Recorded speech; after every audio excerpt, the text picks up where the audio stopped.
I'm going to get started. And as you can see, our topic today is building a high-performing culture through leadership development. So the focus is really on leadership development. And this is a very unusual thing for me to be doing, is to be running a webinar that's not based on DISC or 5 behaviors. So it's exciting to be able to present something new to you. And you'll see in the bottom right-hand corner, PXT Select, a Wiley brand. Some 5-6 years ago, Wiley acquired a company called Profiles International, been very successful in the leadership development space and selection tools, etc. And so these products that I'm going to be sharing with you today come from that stable.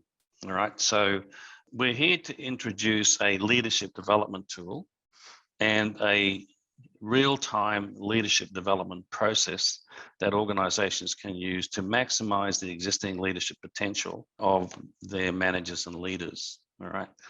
Obviously, strong leadership is important because it drives a lot of things like employee retention, customer satisfaction, employee productivity, employee engagement.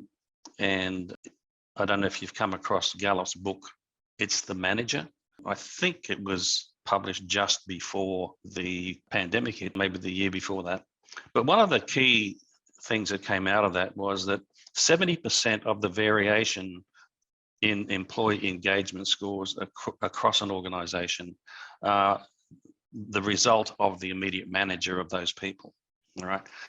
So the manager has a significant impact on not only engagement, but also on performance.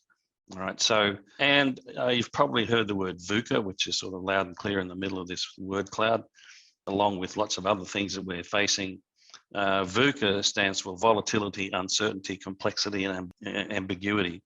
And that's the world we're living in today, isn't it? It is volatile, it's uncertain, it's complex. And just when we think we're about to the end this situation we're in, something else comes along and we don't know what's next. Okay, so just to give you an idea of how much we've needed to adapt, I'm sure you can remember fairly clearly what you were doing around the middle of March in 2020, which is when we were all told to go home and work from home when we went into lockdown. All right, and at that particular time, Integro was as the distributor for Wiley in Australia, with everything DISC and 5 behaviors in particular. All of the training we were doing and all of the training our clients were doing with the products we were selling was basically face-to-face. There wasn't anyone really doing anything virtual, all right? And in a heartbeat, it stopped, all right? So no more face-to-face training. So obviously, there was a need to switch to virtual, and of course, a lot of uncertainty as to what was going to happen there. And when I look back on that now, that was a pretty scary time, but things turned around pretty quickly. And by 2 or 3 months down the track from there, a lot of our clients had already switched and were starting to do virtual training. And now pretty much everybody has switched. So there's a need for leaders to be agile, all right? And so we've got to go from the old way to the new way. How can you help your leaders adapt and lead as organizations rebuild under this new reality? Okay. All right. So the other thing that's important is that we need leadership that drives results, all right, that they'll get the job done. And so that's a key part of what we're going to be talking about today. All right. So what we're going to talk about, first of all, is why leadership development plays a critical role in driving a high performance culture. And we know that leaders play a big part in that, but what part does leadership development play, and how are we doing with that? Secondly, what are the 4 conditions of real-time leadership development? And we're going to have a look at the PACE model for that. And then how actionable data from PXT Select and Checkpoint 360 helps you to make smart talent decisions that drive business results. Okay, so PXT Select is a tool developed by Profiles International and refined by Wiley. Since they've had ownership of it. And Checkpoint 360, as the name implies, is a 360-degree assessment that actually works very nicely in conjunction with PXT Select. Okay. All right, so we've had to move from a fairly hierarchical, traditional kind of world to a very agile approach. And what that means is in organizations, people are not necessarily reporting to one manager. It could be a real matrix of relationships. And so leadership development needs to be individualized and personalized for the real situations that people are in. So what are the 4 conditions of real-time leadership development? All right. So the 4 E's are, the first one is evaluation. All right. And evaluation here meaning that we want to evaluate the current effectiveness of leadership. All right. And Wiley, in preparing this material, identified a thought leader, Josh Bersin, a world-renowned research analyst and public speaker and writer, of course, now, wrote an article, Why Leadership Development Feels Broken and How We're Fixing It. He introduces to a more agile method of leadership development. And so that's what we're going to look at here. That first of all, the evaluation of leadership effectiveness and leaders, the education, how do we educate them to be more effective leaders? What experiences do we need to provide them in order to apply what they're learning? And then what exposure do they need to be able to then produce the results? So this is the model that Bersin came up with, all right?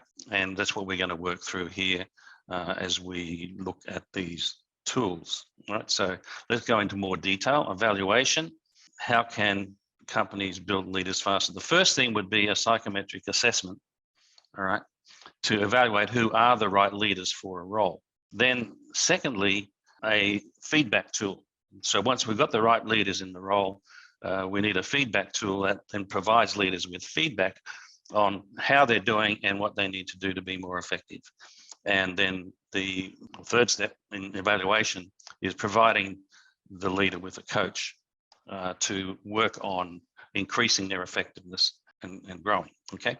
So effective evaluation requires objective data, all right? How can organizations find out who are the right leaders for the role?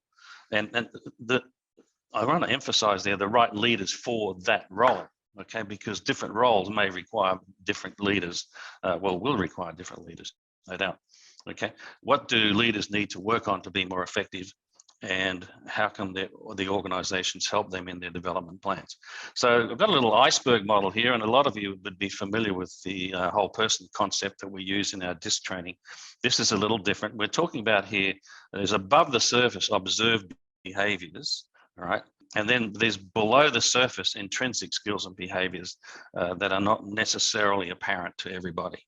All right, and so we want to actually evaluate both of those. All right, so let's start with the below the waterline, okay, and that's where PXT Select as an assessment comes in. And then the above the surface observed behaviors, we're going to look at checkpoint 360, the 360-degree assessment, so we can get feedback from observers about the leadership behavior. All right, so let's dive into PXT Select. And the main thing we're going to be looking at there is job fit. It's a psychometric tool that measures and evaluates job person fit to predict future success in any role. All right. So how do we use that? Well, first of all, let's look at what PXT is measuring. All right. And there's 3 areas it's measuring. The first is cognitive skills. And so in that area, yes, there's a composite score, but there are 4 main sections to the assessment. Verbal skills, which in a sense would be vocabulary, verbal reasoning, numerical ability, and numerical reasoning, all right? And different roles require different levels of cognitive skills, all right? And most leaders are going to need some degree of cognitive skills. The degree to which they need maths, numerical ability and reasoning will depend on the job and the qualifications required for the job. But there's also verbal skills and verbal reasoning and writing a report, writing emails and so on. Leaders need to have reasonably high degree of verbal skills and verbal reasoning.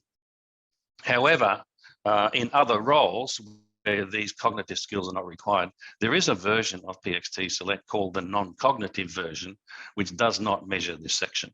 Okay, but I would imagine most times in leadership roles should be looking at that. All right, the second area that's being measured is behavioral traits. All right, and you can see there are 9 behavioral traits that are being measured. And third area is what we call interests or motivational interests. And Wiley's research shows that 40% of the person's ability to predict someone being able to perform the role, 40% of their ability to do it will come from their cognitive skills, 40% from their behavioral traits, and 20% from their interests. Okay. And that obviously combines to a total of 100%. All right. And so this is why we've always said that DISC is not designed for selection, because DISC is really in that behavioral area, isn't it? And it doesn't touch on cognitive skills or motivational interest. Now, the motivational interest, although it's only 20%, it can be really important. And so just to give you an example, if you go into any store or to an airline, up to the counter or whatever, and you're being served by somebody who has no interest in people service, what kind of service are you going to get? And I'm sure you've all had that experience. We all have. But why would you hire someone whose job is to serve people who has no interest in people service? Okay, but it's happening all the time because people are not measuring that when they're hiring people. All right. So this is the foundation of PXT Select. Okay. So what is job fit? First of all, we want to know what the candidate has in the way of thinking style, behavioral traits and interests. Okay, so there's an assessment that the candidate would fill out. There's also an assessment that measures job requirements. In fact, beyond an assessment, there's a library of job profiles. Okay, we call them performance models. So there's a couple of hundred profiles in this library. And so if you want to hire someone for a management role, first of all, you go in the job library, you'll find there's several different kinds of managers required. And let's say it's a operations manager. You will find a library in there for operations manager. All right. Now, you can actually tweak that a little bit if you would think it's not exactly 100% right. But then when you interview candidates for the operations manager role, you then compare them to the performance model, which is identified the thinking style, behavioral traits and interests that the job requires. Okay, and then that gives you your job fit. So that's the structure of PXT Select, and the first part of making sure we've got the right leader in the right role. Okay, and so the process that we're going to use here is to plan. First of all, what's the performance model we want to measure the candidate against? Then we're going to assess the candidates and compare them to the performance model. And then we're going to choose the right leader for the role. And then we're going to engage that leader in ongoing development with additional reports that are available through PXT. All right, so let's have a quick look at a little bit of a look into the PXT. There are actually 13 reports in the suite of reports that come with PXT.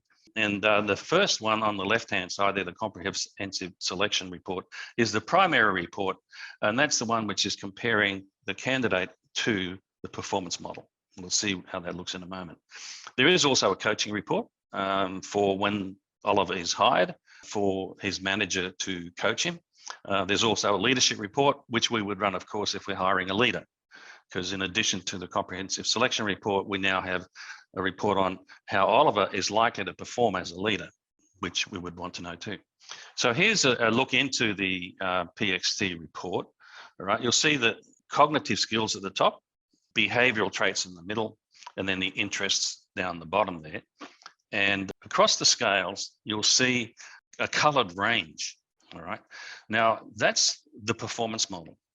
And you'll see it's not very small bars, they're mostly reasonably large. In other words, the performance model allows for a little bit of stretch. And so the OC means Oliver, right? That's his initials. And that's showing where he scored on each of those scales. And we can see in the cognitive skills area, he scores within the performance model on every one of those scores.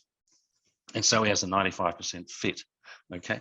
Then when we come down to the behavioral traits, we can see that there's a couple of places where he falls outside the performance model. And in fact, on sociability, he's well outside the model. The performance model requires someone who's outgoing and he's quite reserved. Okay. And so we see a 60% fit there.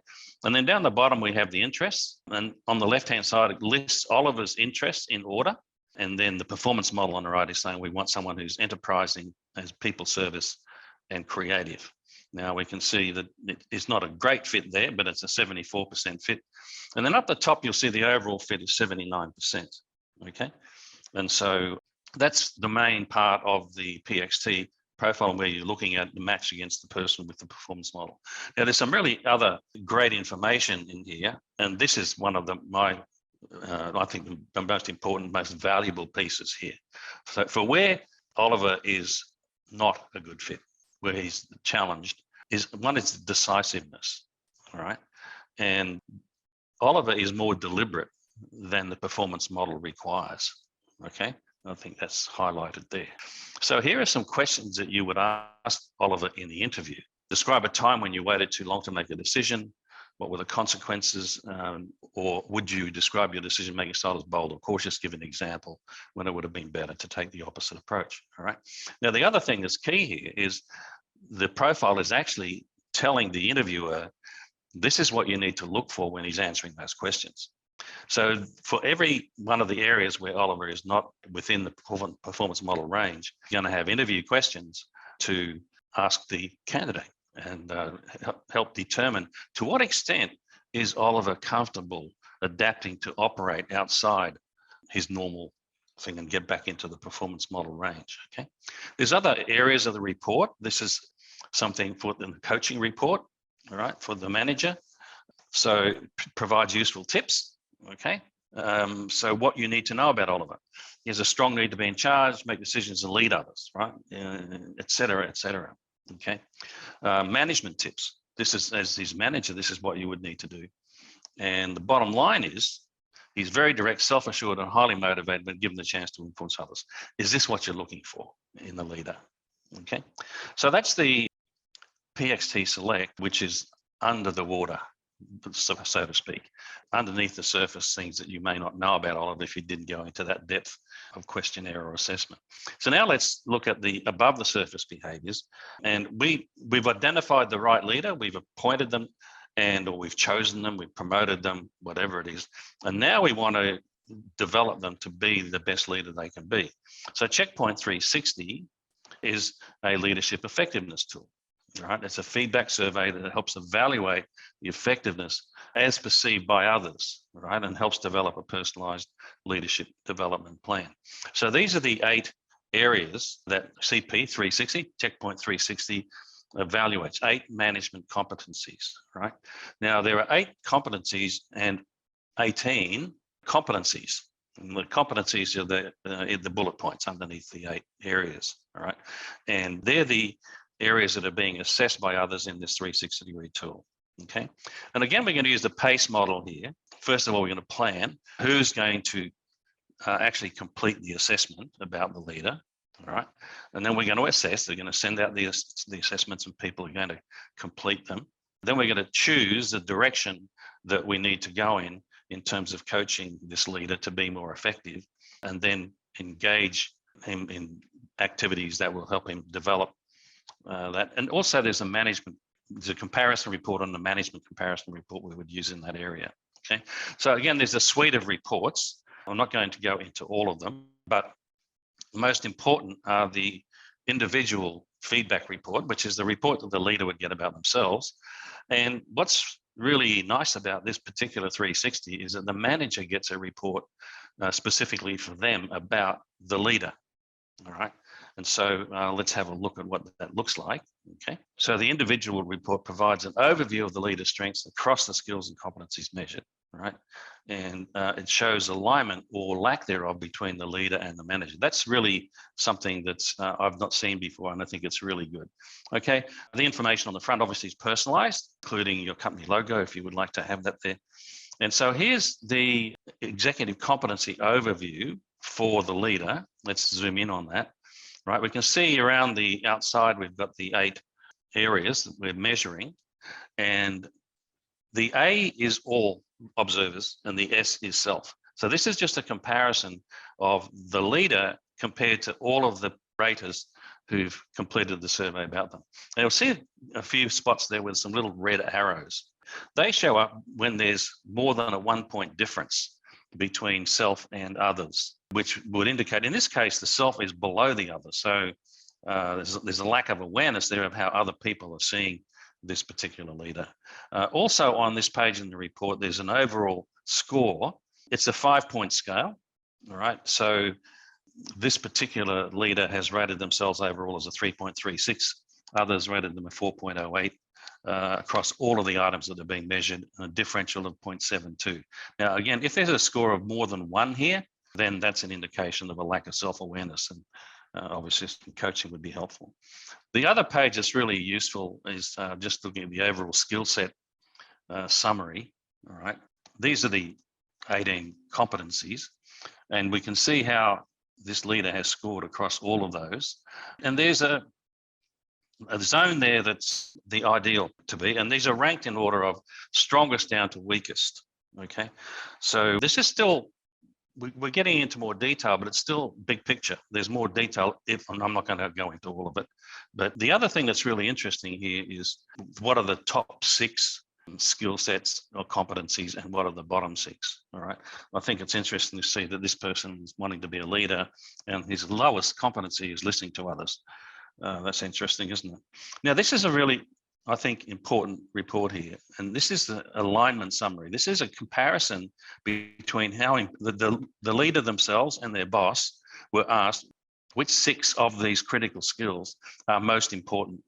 And you can see on the right-hand side, well, first of all, there's a 33% alignment, which is not very good. And on the right-hand side, you'll see the little yellow squares have got a B in it for boss, and the green squares itself. All right, you can see that the boss and himself only aligned on 2 of the 6 that they chose. All right, so that's why there's only a 33% alignment there. So there's a chance that there's going to be some expectations not met here between the boss and the leader themselves. Okay, so a very useful report to have, especially when you're sitting down with you're the boss and you're sitting down with the leader to coach them on it and get into alignment. All right, this is a report that just shows how each respondent group rated them on a 5-point scale across the 18 competencies. Okay, and then we go down to the 70 items that have been measured to score the 18 competencies, and we can see a score for each of those questions, basically. And there's little flags there that pop up if there's something that really needs to be looked at. Okay, so I think just kind of summarize there. Josh Burson says that to build leaders faster, organizations need to evaluate their leaders, all right? And we're suggesting that a psychometric assessment like PXT Select is a really valuable tool for identifying, do I have the skills that my role requires of me, right? Am I the right fit for the role? Secondly, am I getting feedback about myself as a leader and getting feedback from other people on that, all right? And then lastly, of course, we need a coach. If you would like to know more, contact us at Integro Learning Company. And if you would like to try out the PXT Select, we have a complimentary PXT Select assessment, or explore the PXT Select suite of reports. As I mentioned earlier, there's 13 reports in the PXT Select suite and applications for any kind of role. And also we can work with you on developing a customized real-time leadership development plan to meet the needs of your organization. So thanks for joining us today, and we'll talk to you again soon.